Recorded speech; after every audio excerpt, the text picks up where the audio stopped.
tanıyırlar qaqaş, mən qara Nəcrobiləm. Hala sən balaca Chevrolet, mən eləyirlər balet. Sen Range Rover'den hoş durdun burada danışdın. Bura bakayım skalet, mən eləyirlər balet. Kilona sual verər, ton verərəm cavabını. Baxma arıq skelet, mən eləyirlər balet. Amma ki bax bilginən bir şey də var bala əli. Yüzüylə oxuyum duet, mən eləyirlər balet. Mən kasbın da dostuyam, varlının da dostuyam.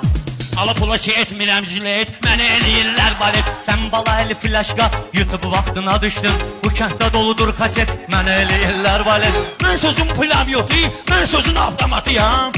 Ala sən dəxirdə pistolet, mən eləyirlər balet. Pistoleti cib və qoy, qardeşimiz nicatın. Uşaqlarını təbrik et, mən eləyirlər balet. Mən otoya gələndə toyda olur teatr. Hamı gəlir bez bilir, mən eləyirlər balet. Köynə bir dənə kaset var, söz deyirəm bala əli. Tutub əlində portret, mən eləyirlər balet.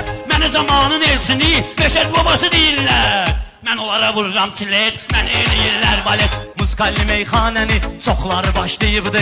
Kimdə olsa estafet, mən eləyirlər balet. Hər biz öz şirinliyin, özünə çatmıyır sənin. Ala mən tortam, sən rulet, mən eləyirlər balet. Bir dən vururam qarnıva, elə açarsan ağzıvi. Ataram içinə zır paket, mən eləyirlər balet. Mən dediyim meyxana, başdan ayağa kino oldu.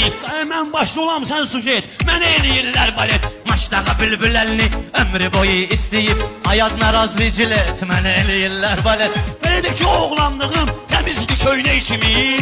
Sən cırıq-cırıq jaket, mən eləyirlər balet. Millətin qabağında mən canlı əfsanəyəm.